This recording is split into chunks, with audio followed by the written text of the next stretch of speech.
안녕하세요. 테슬라 투자 관점에서 2025년에 급등할 수밖에 없다. 왜냐하면 모델 2가 나오면서 2020년 이때 주가 상승이 다시 한번 더 재현이 될 것이라고 합니다. 하지만 모델 2 같은 경우에는 테슬라의 펀더멘탈인 것이고, 오늘 같은 경우에는 S&P 500과 연관지어서 주식 쪽으로 조금 집중해서 말씀을 드려보겠습니다. 왜냐하면 올해 증시 같은 경우에는 아직까지 추가 상승분이 크게 남았고, 테슬라의 주가가 이 흐름을 강력하게 탈 수가 있다라는 점인데요. 시티그룹 같은 경우에는 연준의 금리 인하 조치로 연말까지 5%에서 10%까지 증시가 크게 올라갈 가능성이 높다라고 합니다. 그리고 내거는 조건이 경기 침체로 들어가면 안 된다. 그 가능성은 굉장히 낮아졌다라고 합니다. 물론 최근에 많은 시장 참여자분들께서는 실업률이 증가를 하고 일자리 구하는 것이 어렵다, 그렇다면 경기 침체에 돌입한 것이 아닐까 걱정을 하고 있죠. 최근에 기업들이 고용을 늘려나가고는 있지 않습니다. 구인글이 굉장히 많이 줄어든 상태죠. 하지만 작년과는 반대로 기업들이 직원들을 해고를 많이 안 시키고 있습니다. 버틸만 하다라는 것이고,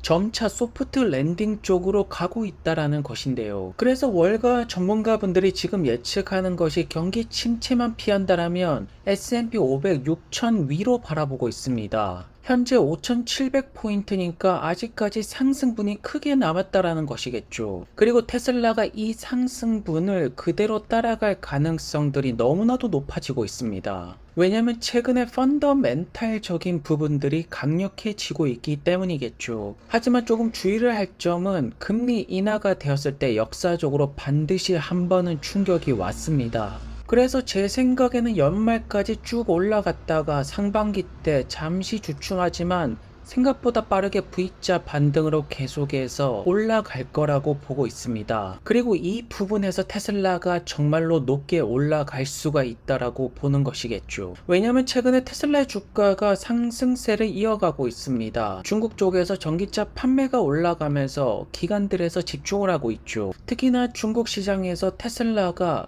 럭셔리 내연기관차죠. 독일 기업들보다 더 높은 판매 대수를 보여주고 있습니다. 그래서 파이프 샌들러스 같은 경우에는 목표 주가를 300달러에서 310달러로 올리고 있네요. 그리고 최근에 테슬라 목표 주가를 올리시는 분들이 3분기 때 딜리버리 대수가 꽤나 잘 나올 것 같다, 이렇게 예측하는 데이터가 다 지금 중국 쪽에서 나오고 있죠.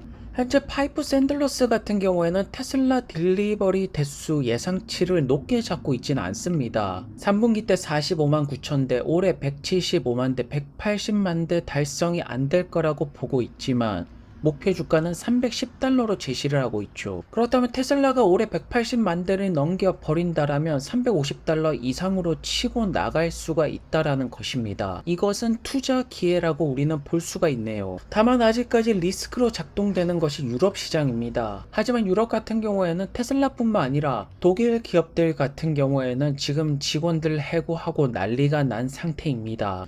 영국 쪽에서는 가장 가성비가 좋은 차량, 바로 테슬라의 모델 3라고 말합니다. 사실 가성비적인 측면에서 본다라면 모델 3가 모델 Y보다 판매 대수가 높아야 되죠. 가격도 저렴하고. 하지만 소비자들이 선택하는 최고의 패밀리 전기차, 바로 테슬라의 모델 Y라는 점입니다. 그래서 테슬라의 모델 Y가 테슬라의 펀더멘탈을 받쳐주기 때문에 S&P 500 상승에 테슬라가 더 크게 올라갈 수가 있게 되는 것입니다. 그래서 미국 시장에서 지금 베스트셀링카 토요타 라브4랑 모델 Y가 막상막하로 지금 1등 자리를 놓고 붙고 있습니다. 사실상 미국 자동차 시장의 전기차 전환율만 높아져 가더라도 토요타의 점유율은 크게 떨어지게 되겠죠. 어쨌든 테슬라 같은 경우에는 친환경 전기차 시대로 가는 최선두 기업이라고 볼 수가 있네요. 거기에 더 플러스 요소가 있습니다. FSD를 통해서 출퇴근 스트레스를 없애는 것이 테슬라의 새로운 목표가 될 것입니다. 최근에는 ASS 업데이트를 통해서 정말로 테슬라 유저분들이 편리하게 차량을 이용할 수 있도록 만들고 있는데요. 하지만 현장을 모르고 연구소 기업들 같은 경우에는 여전히 테슬라의 자율주행 소프트웨어 의심스럽다, 이러한 의견을 내놓고 있습니다. 그렇지만 투자자분들이 조금 더 집중해서 볼 것은 월가의 애널리스트 분들이 직접 타보고 내놓는 소감이 아닐까 싶습니다. 베어드의 애널리스트 같은 경우에는 FSD 12.5 버전을 이용하니까 정말로 로보택시에 한층 가까워졌다라는 소감을 내놓고 있습니다. 발전 속도가 굉장히 빨라지고 있다라고 합니다. 최근에 테슬라 FSD를 두고 일론 머스크를 비롯해서 월가에서는 프로그레스 이 단어를 정말로 자주 사용하고 있죠. 그리고 테슬라뿐만 아닙니다. 삼성전자, 현대자동차도 스마트폰을 통해서 집과 차량을 다 연결시켜서 한 번에 관리를 하고 모빌리티 시장의 대세는 AI라는 것을 우리는 충분히 알 수가 있습니다. 정말로 매 달마다 이러한 기사를 보는 것 같네요. AI 종목 테슬라, 팔란티어, 엔비디아 지금 사도 될까요? 망설이고 있는 사이에도 테슬라의 소프트웨어는 굉장히 크게 발전을 하고 있습니다. 그리고 머스크가 새로운 소식을 전달합니다. 아르헨티나 쪽으로 투자를 들어갈 거라고 하는데요. 우선 전기차는 아닌 것 같고 아마도 이제 배터리 쪽으로 관련돼서 투자가 들어가지 않을까 싶습니다. 왜냐하면 아르헨티나가 리튬이 꽤나 많이 생산이 된다라고 합니다. 전기차 관련된 기가 팩토리 같은 경우에는 인도랑 멕시코가 우선 순위가 돼야겠죠. 그리고 아프리카 쪽 대통령을 계속해서 만나는 일론 머스크를 볼 수가 있습니다. 아프리카 관련된 미팅은 거의 99% 스타링크라고 볼 수가 있죠. 최근에 아프리카에서 스타링크는 확장력을 계속해서 보여주고 있습니다. 아무래도 여기 대륙이 인터넷 보급률이 다른 대륙보다 낮은 편이죠. 그리고 유나이티드 항공 다음으로 하와이안 항공까지 스타링크는 이제 여러 항공사에서 접속을 할 수 있게 되는 것입니다. 그리고 X에서 지금 이슈가 되고 있죠. 일론 머스크와 이탈리아 총리가 만남을 가졌습니다. 그런데 사람들이 보기에는 굉장히 달달해 보인다라는 이야기들이 정말로 많이 나왔습니다. 그런데 머스크가 여기에 해명을 하고 있습니다. 데이트를 한 것은 아니다. 로맨틱한 분위기는 전혀 없었다. 이렇게 자꾸 변명을 하니까 사람들이 의심을 하는 것 같네요.